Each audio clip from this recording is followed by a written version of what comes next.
Salut tout le monde, j'espère que vous allez bien les amis, on se retrouve pour une nouvelle vidéo, c'est jour de match pour le Real, déplacement à 21h face à Talavera, évidemment c'est la Coupe du Roi, l'entrée en lice des merengues en Coupe du Roi. Regardez d'ailleurs le poster du club de Talavera qui a repris un petit peu une phrase iconique du Real Madrid, 90 minutes en el Prado, donc 90 minutes au Prado, c'est très très long. Fait référence évidemment aux fameuses légendes du Bernabéu et des longues minutes au Bernabéu. On regarde les amis les unes des quotidiens madrilènes, Marca, Fuego, Cruzado, donc l'affaire Negreira, les auditions se poursuivent tout simplement, il n'y a pas de délibéré pour le moment. Los Merrojes, les trophées The Best, beaucoup de votes ont été annoncés hier, donc on peut... Si ça vous intéresse, vous pouvez le retrouver sur les réseaux sociaux. Je ne vais pas vous citer tous les votants hier. Il y a eu des listes qui sont sorties. La une de AS, que c'est pas la verdad. Donc deux informations, ce match face à Talavera. Et voilà, on attend que la vérité éclate dans cette affaire Negreira. En ce qui concerne la Coupe du Roi, les amis, à noter par exemple que hier, les clubs de Liga ont eu des difficultés. Le Barça s'est imposé 2-0 avec l'ouverture du score à la 75e minute. À noter par exemple que Mallorca a été éliminé par le Deportivo La Corogne. La Real Sociedad s'impose 2-1 difficilement, donc vraiment compliqué ce premier tour de Coupe du Roi pour le moment. Donc on espère que le match sera plus simple pour les merengues ce soir. Petite information, la Coupe du Roi les amis, on va pas se mentir, c'est pas la compétition du Real. 3 titres sur les 32 dernières années, 2011, 2014, 2023. Donc sur l'histoire récente, il y a quand même des titres sur les 15 dernières années, mais c'est vrai que depuis 30 ans, en général, c'est pas une compétition que le Real, on va dire ça comme ça, mais joue à fond. Étant donné la crise de résultats que l'on connaît depuis 1 an et demi à peu près, les amis, je pense qu'il faut la jouer à fond, cette compétition. On voit un petit peu aussi ce qu'il se passe en Liga. Alors évidemment, le Barça est en tête, rien n'est joué, il reste encore beaucoup de matchs. Mais la Coupe du Roi, c'est toujours une compétition où sur le papier, ça semble être le plus simple pour aller en finale d'une compétition. Donc il faut absolument, je pense, la jouer à fond. 2-3 petites photos les amis de l'entraînement de la veille avec justement les nouveaux maillots d'entraînement, survêtements d'entraînement qui ont été portés par les joueurs hier avec par exemple vous le voyez cette veste avec une couleur plutôt sympa, une couleur assez pourpre on va dire ça comme ça, rose violet pourpre, c'est plutôt joli. Petite photo aussi par exemple de Franco Mastantuono à l'entraînement. On suivra d'ailleurs la compo d'équipe du Real ce soir, potentiellement Mastantuono pourrait être aligné, affaire à suivre, il revient de blessure. 2-3 petites informations aussi, on avait quelques jeunes qui étaient présents hier à l'entraînement avec l'équipe première, Joan Martinez, Sestero, Victor Valdepeñas évidemment qui poursuit et Thiago Pitarch. Les 4 se sont entraînés avec l'équipe première. Le sourire pour Xabi Alonso lors de cette session d'entraînement. Antonio Rudiger a noté qu'on avait quand même quelques absences hier à l'entraînement.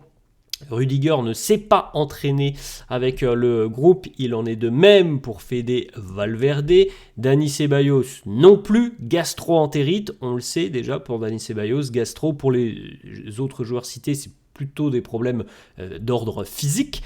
À noter aussi que Kylian Mbappé ne s'est pas entraîné hier. Donc voilà, la liste complète les amis c'est celle-là. Mbappé, Valverde, Rudiger, Camavinga, Ceballos, Trent, Mendy, Carvajal, Militao.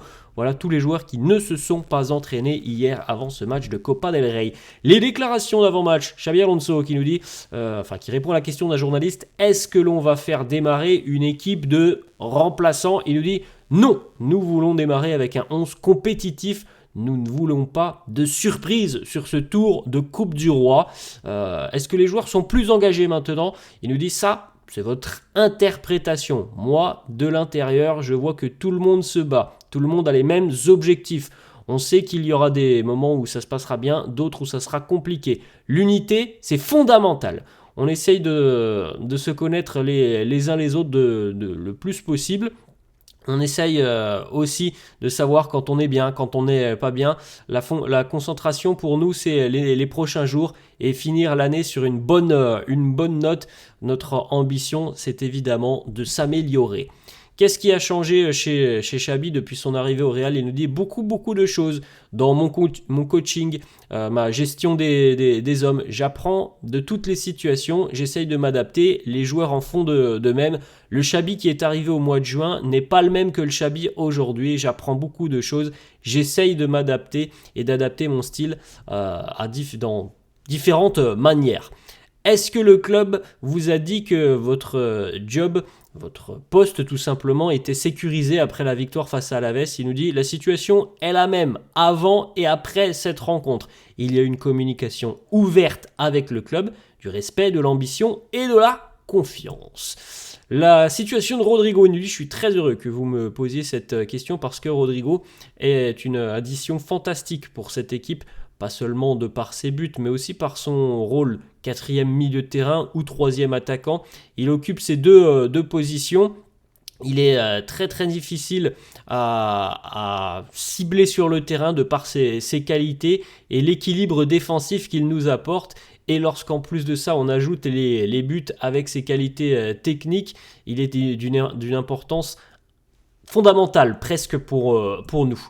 Petite information, la Copé annonce que Camavinga fera son retour pour le match de ce week-end face au FC Séville. Une autre information, les amis, qui concerne d'ailleurs la faute subie par Vinicius le week-end dernier face au Deportivo Alavés. Donc encore une fois, une décision très surprenante du comité technique de l'arbitrage espagnol qui a décidé de tout simplement acter la décision qui a été prise par l'arbitre de la rencontre, c'est-à-dire que le contact sur Vinicius, que tout le monde a vu quand même, il y a bel et bien un contact. Alors selon la comité technique de l'arbitrage espagnol, ce contact n'est pas suffisant pour siffler un penalty, donc on pense que la décision est juste et correcte. Dans ce genre de situation, le contact dépend de l'intensité et de la perception de l'arbitre. Donc, c'est quand même franchement très surprenant, les amis. Encore une fois, c'est une décision que on a du mal franchement à comprendre parce qu'il y a un contact dans la surface de réparation, qu'il soit intense ou non, il y a un contact dans la surface de réparation. Et normalement, les amis, ça fait penalty. Donc là, on ne comprend pas trop, encore une fois. On a du mal quand même à suivre parfois les décisions arbitrales du corps arbitral espagnol parce que c'est très surprenant. C'est franchement très surprenant. On ne comprend pas trop comment on ne peut pas siffler un penalty comme celui-là. Alors pour le moment, il n'y a pas eu de commentaire de la part du Real. Je pense que ça ne tardera pas, mais c'est quand même une énorme surprise. Voilà, c'est une énorme surprise. On a l'impression, encore une fois, que parce que c'est le Real, on est peut-être arbitré un petit peu différemment des autres. Donc, voilà, affaire à suivre sur les prochains matchs. Des erreurs d'arbitrage, il y en a toujours. Donc, voilà, on va pas s'arrêter là-dessus, mais la décision est quand même très surprenante. Voilà les amis, la fin de cette vidéo, j'espère que ça vous a plu. N'hésitez pas comme d'hab à lâcher un petit pouce bleu, n'hésitez pas non plus à vous abonner à la chaîne. Je vous souhaite une bonne journée et un bon match pour ceux qui le suivront ce soir. Ciao à tous.